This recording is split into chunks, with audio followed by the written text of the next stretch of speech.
अक्सर हम सभी के मन में यह सवाल आता है कि अच्छे लोगों के साथ हमेशा बुरा क्यों होता है। वहीं जो लोग बुरे कर्म करते हैं और अज्ञानता की राह पर चलते हैं वो खुशहाल दिखते हैं। आप सभी ने महसूस किया होगा कि जो लोग अच्छे कर्म करते हैं वो परेशान रहते हैं, वहीं जो बुरे कर्म करते हैं वो खुशी से रह रहे होते हैं। अच्छे कर्म करने वाले परेशान होते हैं और आखिर उन्हें इतनी परीक्षा क्यों देनी पड़ती है, जबकि जो अधर्म की राह में हैं वो खुश है और ज़िंदगी का लुत्फ उठा रहे हैं। अगर आपके मन में भी ये सवाल आता है तो चलिए आज हम इस सवाल का जवाब इस वीडियो के माध्यम से ढूंढते हैं। जब कभी भी अर्जुन के मन में कोई दुविधा होती है तो वो भगवान श्री कृष्ण से सलाह लेते हैं।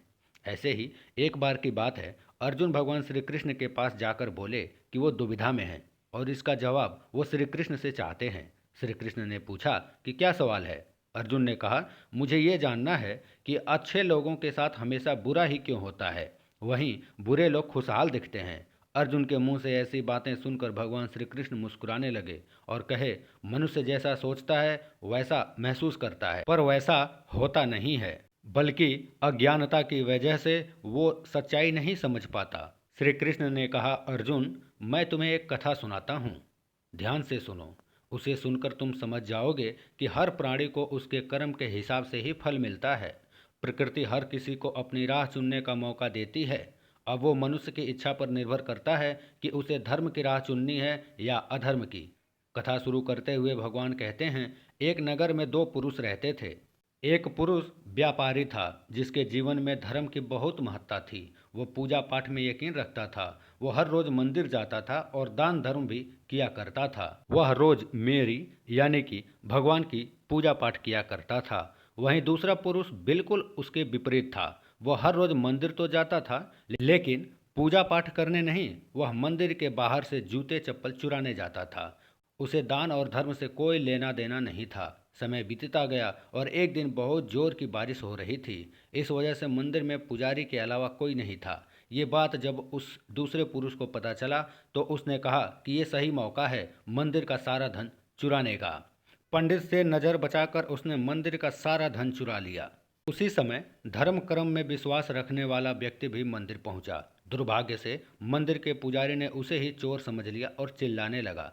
वहां लोग इकट्ठा हो गए और उसे बहुत मारने लगे। किसी तरह से वो जान बचाते हुए वहां से भागा तो दुर्भाग्य ने उसका वहां भी साथ नहीं छोड़ा। मंदिर के बाहर वो एक गाड़ी से टकरा गया और घायल हो गया। फिर वो व्यापारी लंगड़ाते हुए घर जाने लगा तो रास्ते में उसकी मुलाकात उस पुरुष से हुई जिसने मंदिर से सारा धन चुराया था। उसने कहा, आज तो मेरी किस्मत चमक गई, एक साथ इतना सारा धन मिल गया। ये सब देखकर उसे बहुत बुरा लगा और उसने अपने घर से भगवान की सारी तस्वीरें निकाल दी।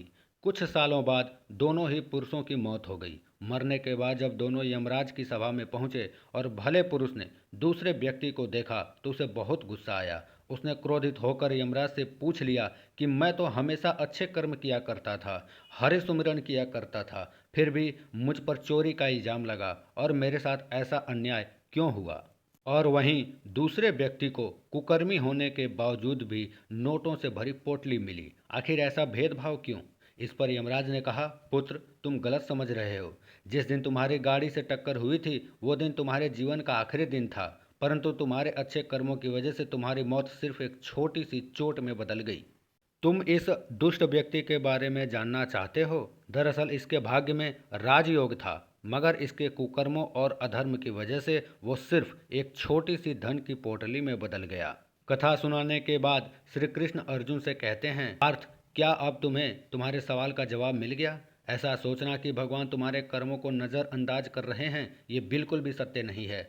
भगवान हमें कब क्या किस रूप में दे रहा है मनुष्य को समझ में नहीं आता, मगर आप अच्छे कर्म करते रहें तो भगवान की कृपा हमेशा बनी रहती है। इसलिए अपने अच्छे कर्मों को बदलना नहीं चाहिए, क्योंकि उसका फल हमें इसी जीवन में मिलता है। इसलिए मनुष्य का फर्ज है कि वो हमेशा अच्छे कर्म करते रहें, क्योंकि श्री कृष्ण ने गीता में भी बताया है कि किसी के द्वारा किया गया कर्म कभी भी बेकार नहीं जाता है, चाहे वो अच्छा हो या बुरा। और साथ में ये बात भी बिल्कुल गलत है कि सब कुछ भगवान की इच्छा से होता है। हमारे जीवन में अच्छा या बुरा जो भी होता है वो हमारे द्वारा किए गए अच्छे और बुरे कर्मों का परिणाम है, मगर हम अच्छे का क्रेडिट खुद ले लेते हैं और जो बुरा होता है उसकी जिम्मेदारी स्वयं नारायण पे डाल देते हैं।